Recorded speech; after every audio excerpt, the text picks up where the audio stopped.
Hi, this is Michael, and this is a review of the Loftek Nexus 543 weatherproof wireless IP camera. Just want to show you the box.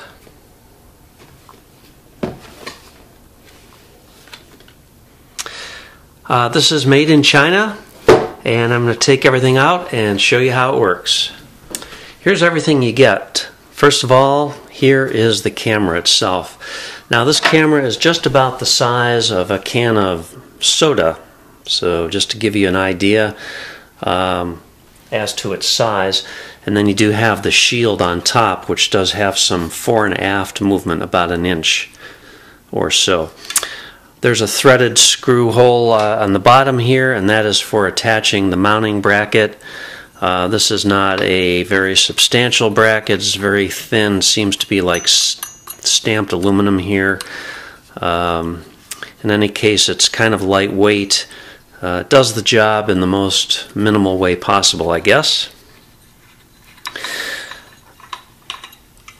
Then this is the antenna. Now the antenna has a very fragile center connector, so when you're installing the antenna, you want to make sure that you place it in there correctly and that it's not going to break that little center contact. And then once you screw it in, you do have, sorry about that, once you screw it in, you do have the ability to rotate the antenna to the best position to fit the install area. Coming off the back of the camera is this cable assembly. This cable's about 2 feet long, and this is the Ethernet. This is where you'll be plugging in the supplied Ethernet cable to your router for initial setup. You can also run this camera just all the time over Ethernet. You don't have to use the wireless capabilities of the camera.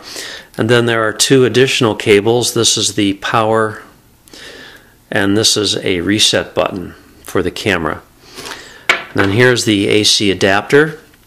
This will operate on 100 to 240 volts and 50 or 60 hertz, and it outputs 5 volts DC, 1500 milliamps.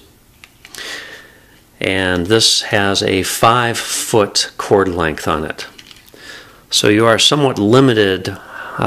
Your installation options are going to be somewhat limited unless you actually run power to where you want your camera, especially for outdoor installations.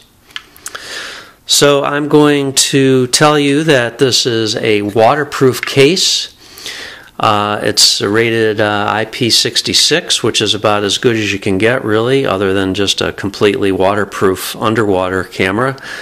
The dust will not get in this enclosure, and it's supposed to be able to withstand a direct stream of water, so it should certainly handle occasional rain and what have you outside. Now in my camera, I do notice there is some white powder down on the bottom here. You can see it moving around. I'm assuming that's a desiccant, just to absorb any moisture that might be in there.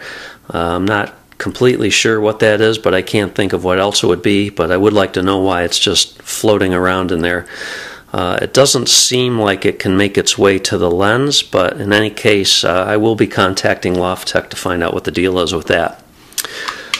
The camera itself is not particularly heavy, yet it doesn't feel really light either. It feels just about right. It feels like it's fairly well made.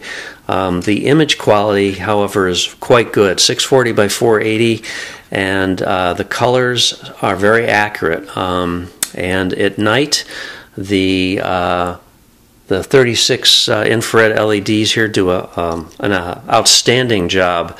Up until about 12 feet away, I would say.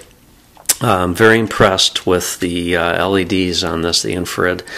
A note of caution, however, you cannot use this through glass using the infrared. Infrared, although it's not visible to your eye, it will reflect off the glass, and the camera will pick up that. So if you attempt to shine this through glass, or point this through glass outside, what you'll end up seeing is it'll look like a flashlight is shining into the lens, so can't do that. But otherwise it works great at night. If you have any questions about the Nexus 543, leave me a comment. I'll answer it if I can.